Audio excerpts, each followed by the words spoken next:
Venezuelans in Caracas expressed discontent after U.S. President Donald Trump on Saturday declared that the airspace above and surrounding the country should be considered closed in its entirety.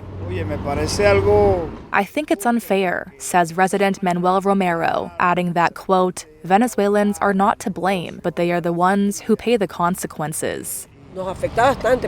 Another resident, Carmen Castillo, says it affects us a lot because many people abroad wanted to come home for Christmas, while others in Venezuela had plans to travel elsewhere to see family.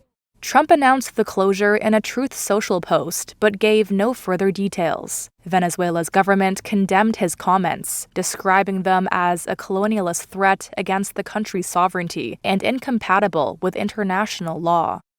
U.S. officials contacted by Reuters said they were surprised by Trump's announcement and are unaware of any ongoing U.S. military operations to enforce the closure. The Pentagon did not respond to requests for comment, and the White House did not provide any further explanation. Saturday's announcement follows months of U.S. strikes on alleged drug boats off Venezuela's coast, and is Washington's latest way of ramping up pressure on Venezuelan President Nicolas Maduro, who the Trump administration has portrayed as having a role in supplying illegal drugs that have killed Americans.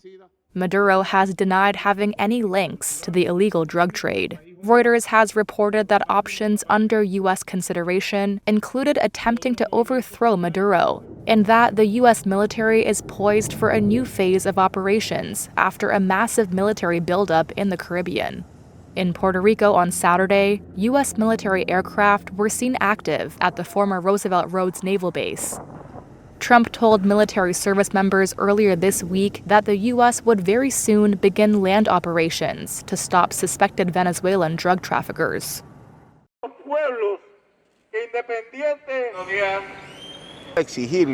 We are demanding that the minister and the government give the nation a detailed report. How many U.S. troops are stationed in the Republic of Panama? How much weaponry and what kind of weaponry they are using? Because people have witnessed it. There have been videos and photos showing tanks, some armored vehicles, and other types of infantry artillery inside our territory. We do not accept that because we are a people of peace.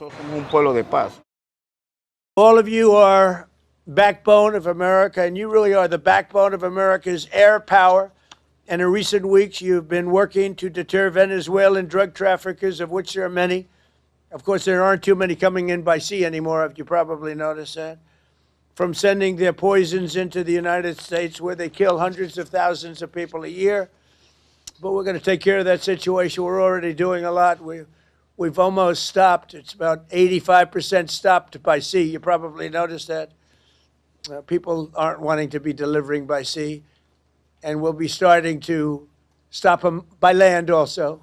The land is easier, but that's going to start very soon. We warn them, stop sending poison to our country.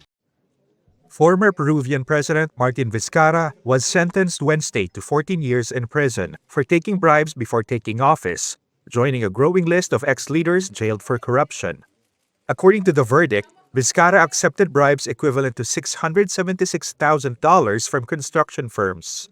That was in exchange for public works contracts handed out while serving as governor of the southern Moquegua region from 2011 to 2014. Vizcarra denied the charges, claiming he was a victim of political persecution.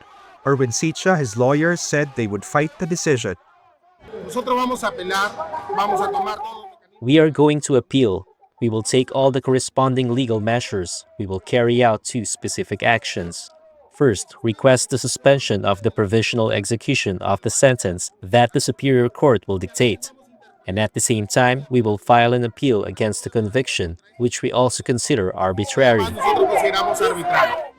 Vizcarra came to power in 2018 after his predecessor resigned and was ousted 2 years later by Congress amid graft investigations.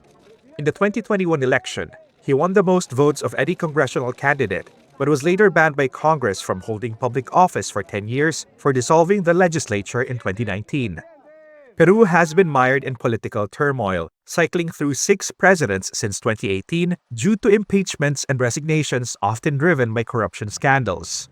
Vizcarra is expected to be detained in the same jail as 3 other former presidents.